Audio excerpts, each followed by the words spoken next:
morning, everyone. Welcome back. And today we're going to make some real fabric pockets. Obviously, the fabric you see in front of you is not a traditional colonial fabric, but since I'm making a lot of these pockets, I decided to make this one for fun and use it to go to the dog park. It's perfect for putting your poop bags and your phone and your keys in while you're chasing your dogs around the park. So I chose some dog print fabric. I have 4 squares cut out. I'm only going to need 3. They don't have to be any particular size, and they can be any fabric that you have laying around. You could even use an old dish towel if you wanted to.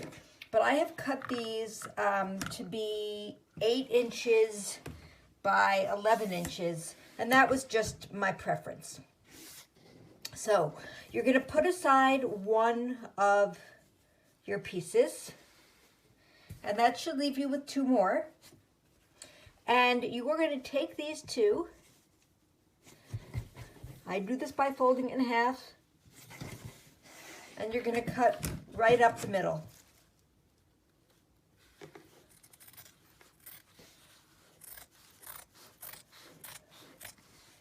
Now, the whole thing with woven fabric is that you have to get rid of all the places you've cut, otherwise it starts to fray, as you can see over here. But we still need an opening to put your hand into your pocket, so this is the way that I have come up with kind of cheating to do that. So I now have 4 pieces of the same, and as you can see, the fabric has a right side and a wrong side, the right side being the brighter side of the print. So you are going to put your fabrics into 2 piles like this with the right sides together, the bright sides together. You're going to need a few pins, and you're going to pin it through both layers. You always want to put the pins going sideways so that your machine can sew over them. And you're going to do that on both pieces.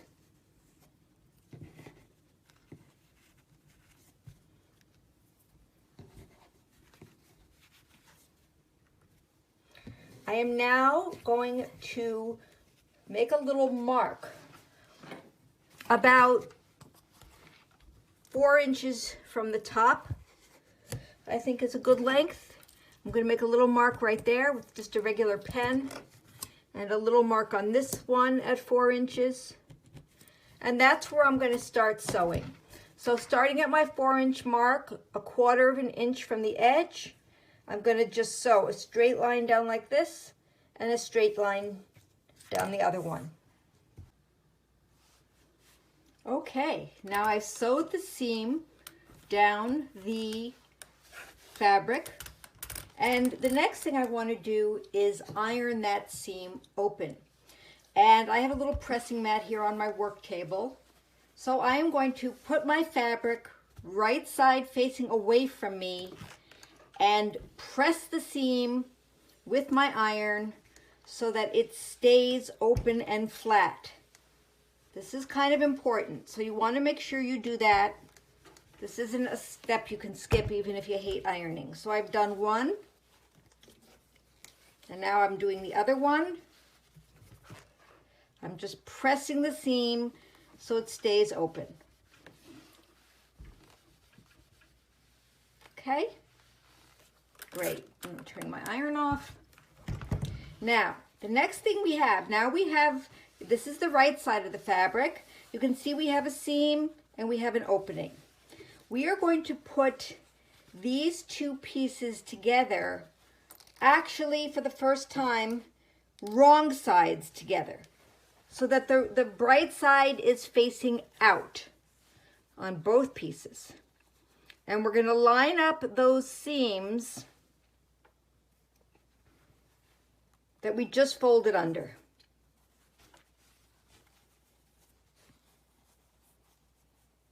And by doing this, we are getting rid of the raw edge of the opening.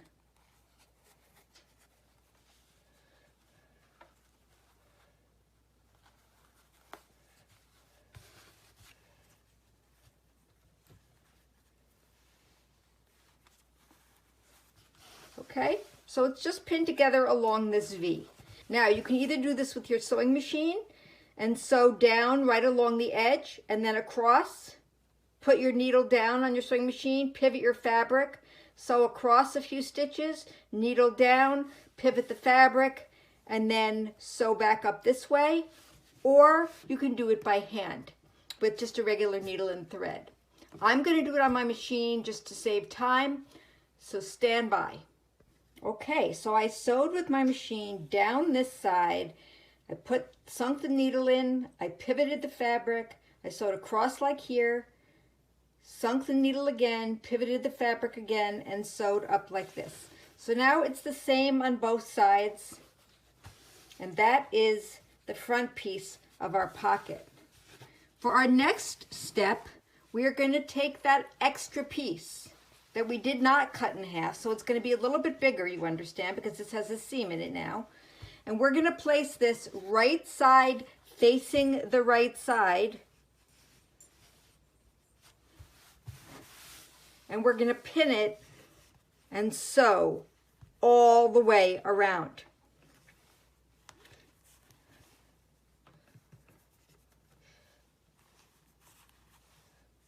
Now, after I've pinned it all the way around, I'm going to have a little bit extra on this side, so I'm just going to trim that because that's the extra fabric from where the seam took up some space in the front piece.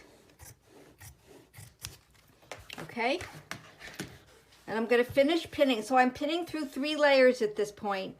The 2 that made up the front and the 1 that makes up the back. Now, many colonial pockets were round on the edge, and you can round yours off if you want to. I'm not choosing to do that right now, but you certainly can.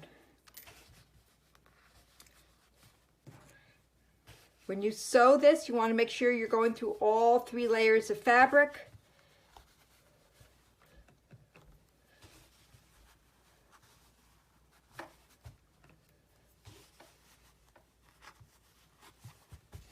Okay, so I'm just going to sew all the way around about, you know, a normal seam width, which is a 5/8 seam.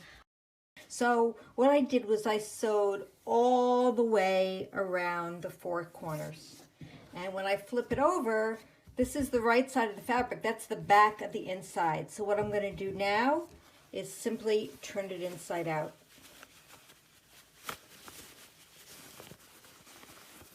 Stick my hand in there and push the corners out.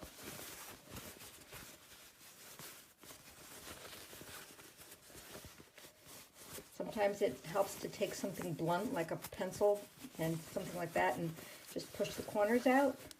I'm doing it on all 4 corners.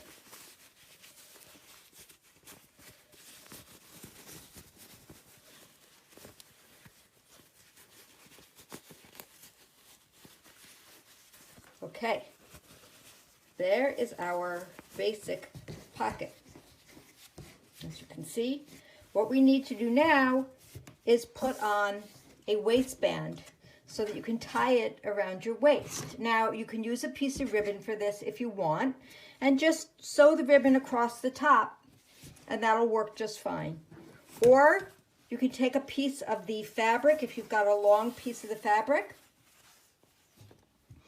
and you can fold it under in both ways, like this, and then press it like that, and sew it on that way so that it matches. Either thing you decide to do is fine. You only have to sew from here to here.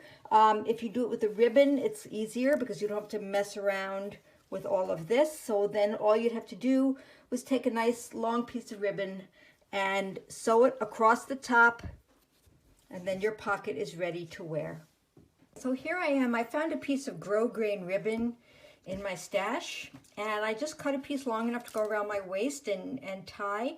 You don't have to be upset that it doesn't really match what you've done with the fabric, because very few things in colonial life would have matched. If you had enough of something to make something bigger, you wouldn't have wasted it on a pocket, so they would use whatever they had. So I just sewed my grosgrain right across the top. I'm noticing that my opening is a little bit tight. I tend to have pretty smaller hands, so if you want to, you can open up this seam a little bit more and just sew it by hand so that your hand fits comfortably to get your things out of your pocket. You don't want to open it too far down because then things will fall out. So just, you know, maybe another inch or so if you need to. But other than that, your pocket is ready to wear. In the next video, I'm going to be showing you how to make a more classic colonial pocket with embroidery, which is what most people would have had. And you don't need to go out and buy fabric. Here's the pocket I made. I'll be making another one with you so you can see. And I used a old stained tablecloth of my mother's. I did not go out and buy fabric. They definitely would have reused whatever they had. Linen, which is what tablecloths are traditionally made out of. And in colonial times, that's what your sheets and pillowcases were made out of also. That's why you have a linen closet in your house. But next we're going to be making a linen pocket, more traditional with embroidery. So that'll be our next video.